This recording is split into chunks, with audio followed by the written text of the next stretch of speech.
नमस्कार दोस्तों, मैं शांडिल अनुज।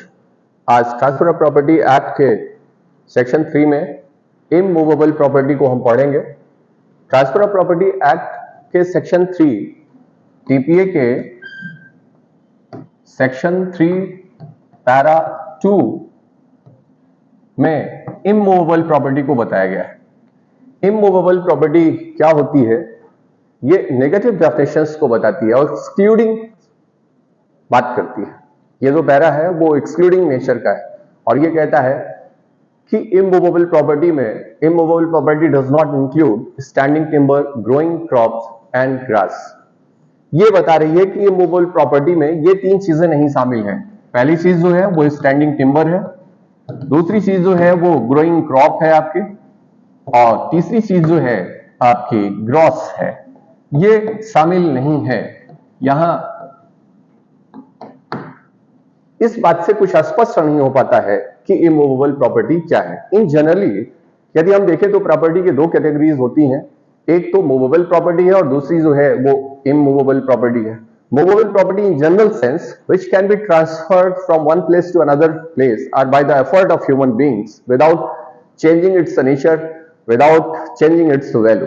एक स्थान से दूसरे स्थान पर यदि किसी प्रॉपर्टी को आप ट्रांसफर कर दें बिना उसकी वैल्यू और उसके आकार और प्रकृति को परिवर्तित किए हुए, तो ये माना जाएगा, सामान्य अर्थ में इसकी कोई डेफिनेशन नहीं है, तो वो मूवेबल प्रॉपर्टी मान ली जाएगी। लेकिन आप जैसे एक जगह से दूसरी जगह पर जनरली ट्रांसफर नहीं कर सकते हो ह्यूमन एफर्ट्स करके, वो आपकी इमूवेबल प्रॉपर्टी मानी जाती है without changing its value and it's structures, एक सामान्य तौर पर। तो उसी परिभाषा के क्रम में ट्रांसफर ऑफ प्रॉपर्टी एक्ट का सेक्शन 3 जो है वो ये स्पष्ट करता है। और पैरा 2 में बताया गया है, ट्रांसफर ऑफ प्रॉपर्टी के सेक्शन 3 के पैरा 2 में इंटरप्रिटेशन क्लॉज में ये बताया गया है कि इमूवेबल प्रॉपर्टी क्या है। तो ये नेगेटिव डेफिनेशंस बताती है कि इसमें ये शामिल नहीं है, स्टैंडिंग टिम्बर शामिल नहीं है, ग्रोइंग क्रॉप शामिल नहीं है, ग्रॉस शामिल नहीं है, बाकी जो है वो इमूवेबल प्रॉपर्टी। इससे स्पष्ट नहीं हो पाता है कि इमूवेबल प्रॉपर्टी है क्या। इसके लिए हमको जनरल क्लॉजेस एक्ट में जाना होगा। जनरल क्लॉजेस एक्ट जो है वो 1897 का है। 1897 के सेक्शन 3 सब सेक्शन और इसका जो क्लास है 26 वो इमूवेबल प्रॉपर्टी को डिफाइन करता है। इमूवेबल प्रॉपर्टी के बारे में इस एक्ट में बताया गया है, लैंड पहली चीज है, दूसरा जो है benefits arising out of the land, benefits arising out of the land, और तीसरा है things attached to the earth, things attached to the earth। ये तीन बातें, पहली चीज लैंड, दूसरा benefit arising out of land, और तीसरा है things attached to the earth. तो 3 सब सेक्शन 26 जो है वो तीन बातें बताता है। यहां पे लैंड बता रहा है, benefits arises out of the land के बारे में, और things attached to the earth के बारे में। यहां पे things attached to the earth क्या है, पुनः इसे transfer of property act define करती है। ट्रांसफर ऑफ प्रॉपर्टी एक्ट 1882 का सेक्शन 3 पैरा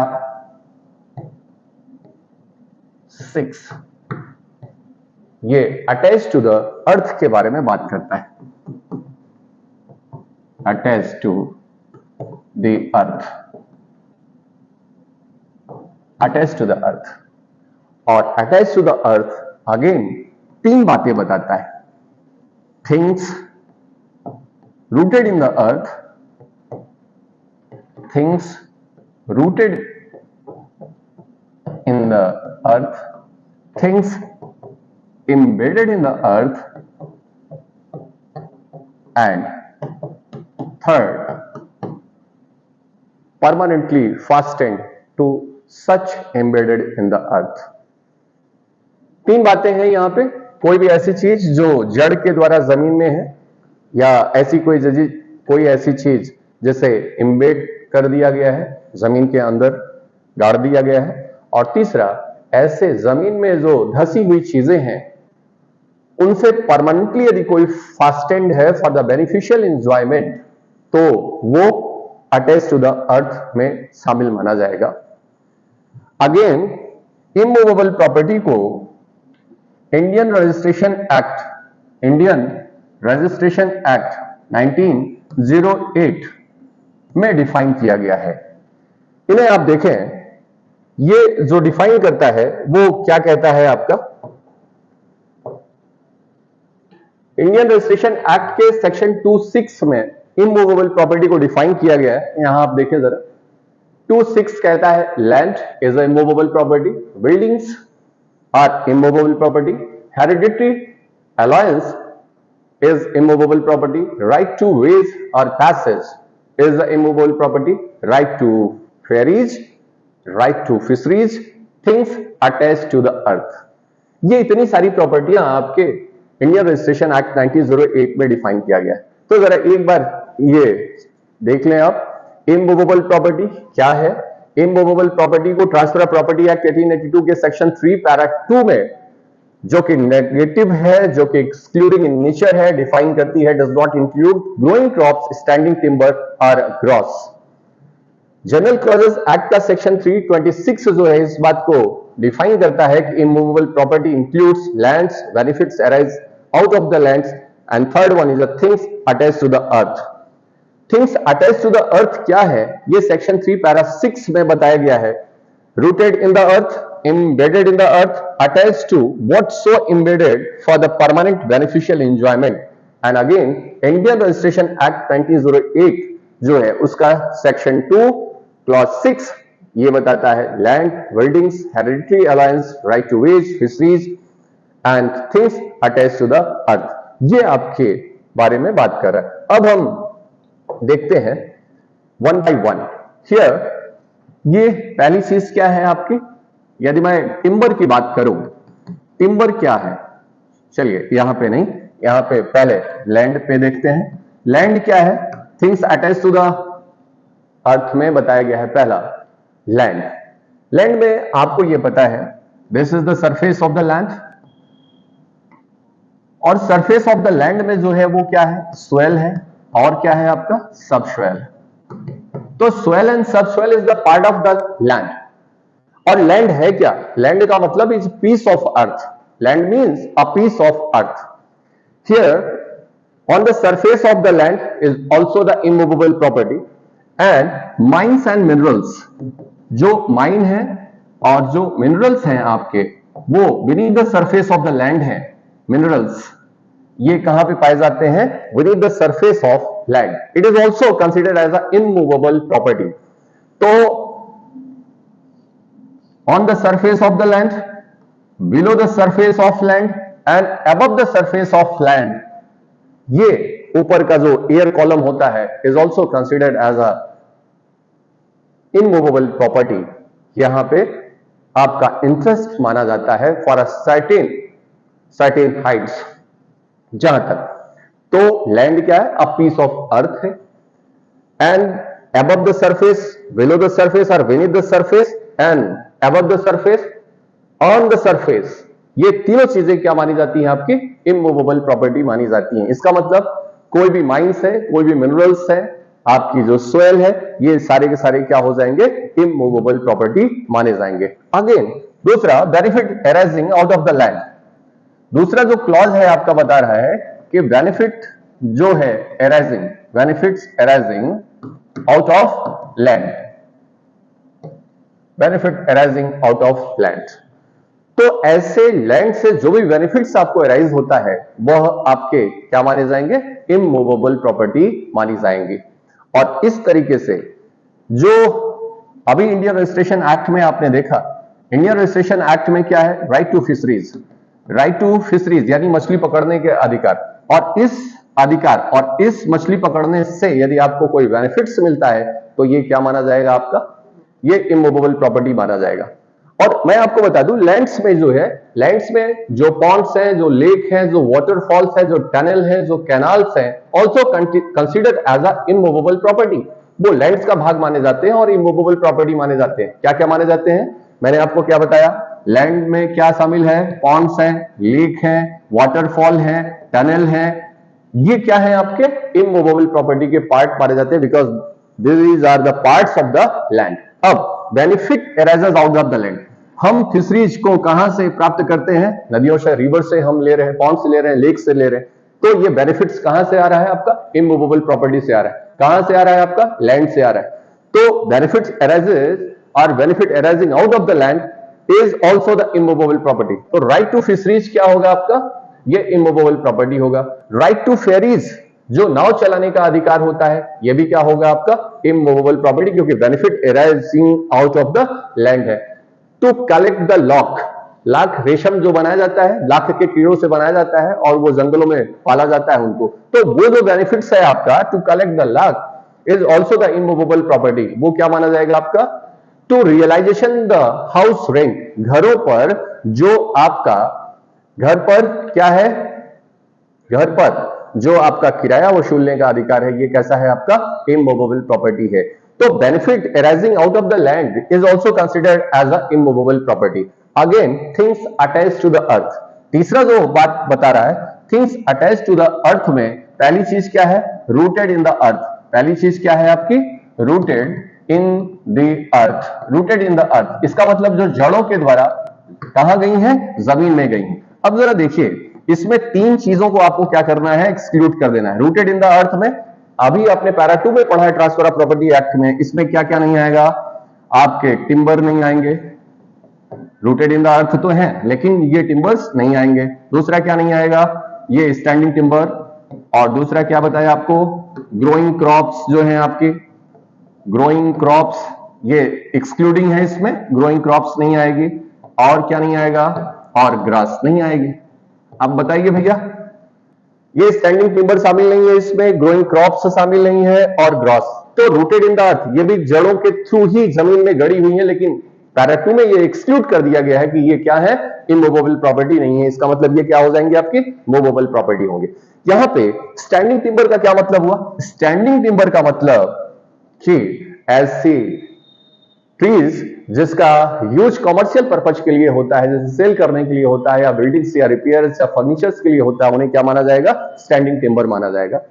ग्रोइंग क्रॉप्स जो है, यानी जो फसलें अपने प्रोड्यूस के साथ ही समाप्त हो जाती हैं, वो आपकी क्या है? ग्रोइंग क्रॉप्स है। और ग्रास जो आपकी घासें हैं, इन्हें क्या नहीं माना जाएगा? इन्हें इमूवेबल प्रॉपर्टी नहीं माना जाएगा। अदरवाइज रूटेड इन द अर्थ है तो उन्हें क्या मान लिया जाएगा? आपका इमूवेबल प्रॉपर्टी माना जाएगा। अब यहां पे जो ट्रीज हैं आपके, इन ट्रीज के बारे में दो चीजें आपको देखना होगा। क्या देखना है? इंटेंशन देखना है। क्या देखना है? इंटेंशन किस बात का है आपको देखना है। इंटेंशन किस बात का? यदि आपका इंटेंशन ये था कि उसके फ्रूट्स को एंजॉय करना था, उसके फ्रूट्स को एंजॉय करना है, बोलो, तो ऐसे में वो क्या माना जाएगा? ट्री माना जाएगा, स्टैंडिंग टिम्बर नहीं माना जाएगा। यदि उसमें एंड्योरेंस है, यदि उसमें परमानेंसी है, या फ्रूट बेयरिंग प्लांट्स है और उसे आपको रखने का इरादा है, तो ऐसी स्थिति में उसे ट्री माना जाएगा। अदरवाइज यदि उस ट्री को कट करके आपको सेल करने का या कॉमर्शियल पर्पज के लिए एंजॉय करना है, तो वो क्या माना जाएगा? आपका स्टैंडिंग टिम्बर माना जाएगा। तो टिम्बर यानी रूटेड इन द अर्थ जो है, उन पर इन इंटेंशन को ध्यान में रखा जाएगा। इंटेंशन क्या है? यदि इंटेंशन फल को खाने का है या उसे एंड्योर करना है, परमानेंसी के लिए रखा है, जैसे मैंगो ग्रुप्स हैं आपके, आम के बगीचे हैं, तो आम के बगीचे को आपने खाने के लिए बनाया हुआ है, वो क्या है? आपकी इमूवेबल प्रॉपर्टी। गुआवाज जो है, जो अमरूद का पेड़ आपने लगाया है, उसका फल प्राप्त करने के लिए, उसे एंजॉय करने के लिए, खाने के लिए आपने लगाया है, तो ये क्या है? इमूवेबल प्रॉपर्टी है।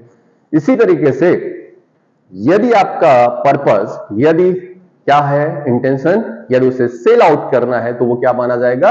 स्टैंडिंग टिम्बर माना जाएगा। और स्टैंडिंग टिम्बर क्या होगा? आपका मूवेबल प्रॉपर्टी मान ली जाएगी। जैसे सागौन हो गया, शीशम हो गया, साल हो गया, बबूल हो गया, यूकेलिप्टस के प्लांट्स हैं और इनका पर्पस है कि कमर्शियल पर्पस के लिए इन्हें सेल आउट करना है।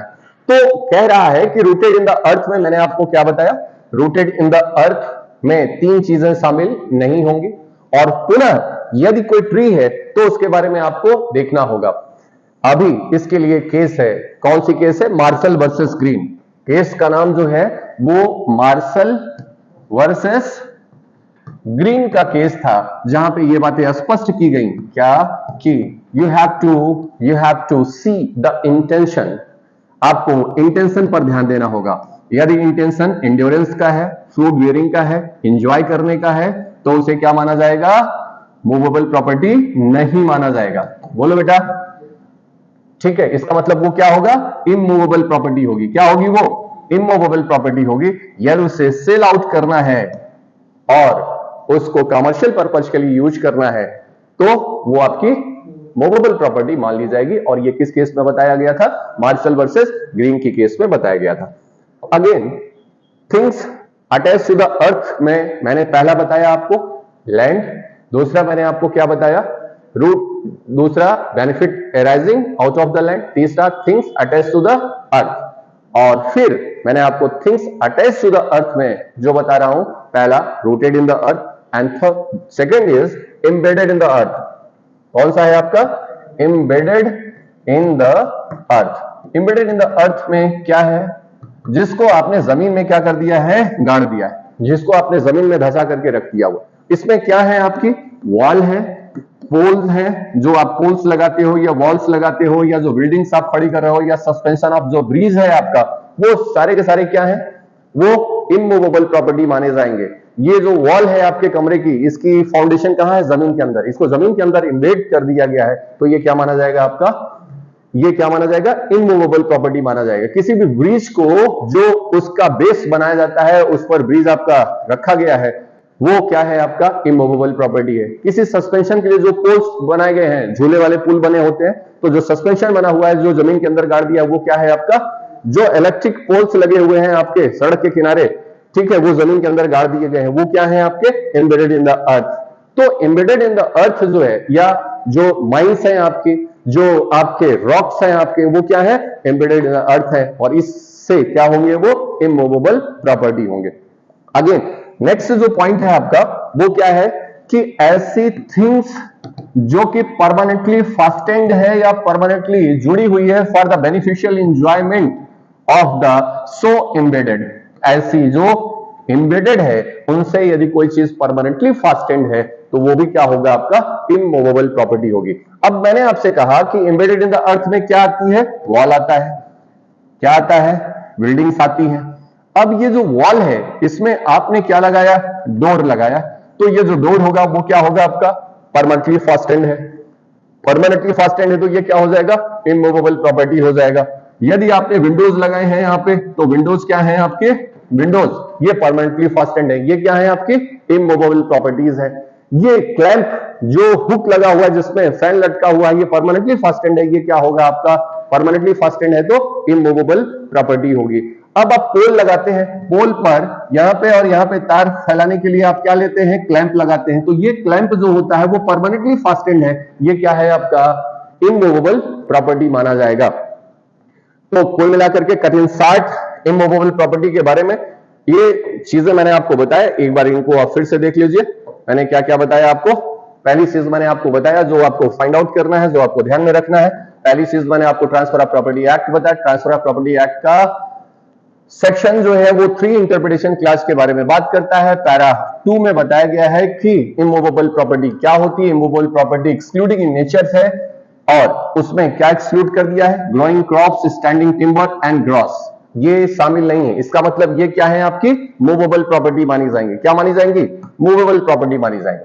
अब इससे स्पष्ट नहीं हुआ, तो हम जनरल क्लॉजेस एक्ट में गए, और जनरल क्लॉजेस एक्ट के सेक्शन 3 सब सेक्शन 26 में हमने देखा कि 3 बातें डिफाइन किया गया है। क्या है? लैंड है। लैंड के बारे में मैंने आपको बताया कि कोई भी सोयल है, सब सोयल है, यानी on the surface of the land. और लैंड क्या है? Is a piece of earth. Land क्या होता है? ए पीस ऑफ अर्थ होता है। तो सरफेस पर, सरफेस के नीचे, सरफेस के ऊपर जो भी चीजें हैं, वो क्या मानी जाएगी? आपकी इमूवेबल प्रॉपर्टी। इसका मतलब on the surface, above the surface और बीनीथ द सरफेस, ये क्या माना जाएगा आपका? तो सोयल और सब सोयल हो जाएगा। यहां पे एयर कॉलम्स हो गए, और नीचे माइंस और मिनरल्स हो गए। और इसी लैंड में मैंने आपको बताया क्या कि आपके जो टनल्स हैं, आपके जो कैनाल्स हैं, आपके जो रिवर्स हैं, आपकी जो पॉन्ड्स हैं, आपके जो लेक्स हैं, ये भी क्या माने जाएंगे? इस लैंड्स के पार्ट माने जाते हैं, और इसलिए ये क्या है? इमूवेबल प्रॉपर्टी होंगे। अगेन मैंने आपको बताया the benefits arising out of the land, इस लैंड से जो भी बेनिफिट्स अराइज होगा वो भी क्या माना जाएगा, इमूवेबल प्रॉपर्टी माना जाएगा। मैंने आपको बताया कि राइट टू फिशरीज, मछली पकड़ने का अधिकार कहां से लिया गया है, रिवर से, ठीक है, ओशन से, ये क्या है आपकी इमूवेबल प्रॉपर्टी। और इमूवेबल प्रॉपर्टी से जो बेनिफिट्स होगा, जो फायदा होगा, जो लाभ हो रहा है, वो भी क्या होगा आपका इमूवेबल प्रॉपर्टी माना जाएगा। यानी right to ferries is immovable right, right to fisheries, right to ferries, right to fisheries, right to realization the rent, right to collect the lakh, right to collect the tendu leaf, ये सारे के सारे क्या हो जाएंगे, जो भी benefits arise हो रहा है वो क्या माना जाएगा, आपका इमूवेबल प्रॉपर्टी का पार्ट माना जाएगा। और फिर तीसरा कहता है things attach to the earth, things attach to the earth को again transfer of property act के सेक्शन 3 पैरा 6 में डिफाइन किया गया है और उसमें 3 बातें बताई गई हैं। रूटेड इन द अर्थ, पहली बात कहता है रूटेड इन द अर्थ, तो रूटेड इन द अर्थ में ये 3 चीजें पहली बात एक्सक्लूड कर दीजिए, क्योंकि ये तीनों क्या है आपकी, तीनों क्या है, मूवेबल प्रॉपर्टियां हैं। मैंने आपसे बताया कि जो इन 3 चीजों के अलावा जो भी आपके प्लांट्स हैं, जो ट्रीज हैं, वहां पे आपके इंटेंशन को ध्यान में रखा जाएगा। मार्शल वर्सेस ग्रीन के केस में ये स्पष्ट किया गया कि यदि इंटेंशन उसे रखने का है, उसे एंजॉय करने का है, फ्रूट बियरिंग है, तो वो आपका इमूवेबल प्रॉपर्टी माना जाएगा। यदि उसे आपको सेल करना है, कमर्शियल पर्पज के लिए यूज करना है, तो वो आपका मूवेबल प्रॉपर्टी माना जाएगा। दूसरा, इम्बेडेड इन द अर्थ, कोई भी ऐसी चीज जो जमीन के अंदर गाड़ के रख दी गई है, जमीन के अंदर रखा गया है, इसमें मैंने आपको बताया embedded in the earth, wall जो है आपका वो एम्बेडेड इन द अर्थ है, बिल्डिंग्स जो है वो एम्बेडेड इन द अर्थ है, पोल्स जो है वो एम्बेडेड इन द अर्थ है। अच्छा, फिर उसके बाद ये इमूवेबल प्रॉपर्टी मानी जाएंगी और attach to what is so embedded for the permanent beneficial enjoyment, और ऐसे जो एम्बेडेड चीजें हैं उनसे परमानेंटली जो भी फास्टेंड होगा वो क्या माना जाएगा, आपका इमूवेबल प्रॉपर्टी माना जाएगा। Just like door and Windows of the buildings, ये क्या माना जाएगा आपका, ये इमूवेबल प्रॉपर्टी मानी जाएगी। Indian registration act, Indian registration act 1908 के सेक्शन 26 में भी इमूवेबल प्रॉपर्टी को डिफाइन किया गया है। यहां पे भी लैंड्स बताया गया है, बिल्डिंग्स के बारे में बात किया है, हेरिडिटरी अलायंस के बारे में, right to ways and passage, right to fisheries, right to ferries and things attached to the earth. Things attached to the earth already I have described. और अगेन इसके बाद आप देखिए दूसरा जो है,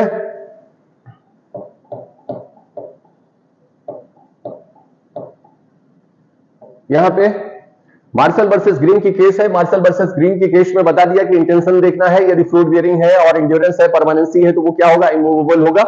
और यदि पर्पस आपका क्या है, कट एंड सेल्स, तो उसे टिम्बर माना जाएगा और मूवेबल प्रॉपर्टी मानी जाएगी। Ananda Behera versus state of Orissa के केस में ये बता दिया गया है कि to right to catch the fish is the immovable property because it is the benefit arising out of the land, it is the benefit arising of the land है। तो इतना इमूवेबल प्रॉपर्टी के बारे में क्लियर हो गया है, इतना इमूवेबल प्रॉपर्टी के बारे में क्लियर हो गया है। अब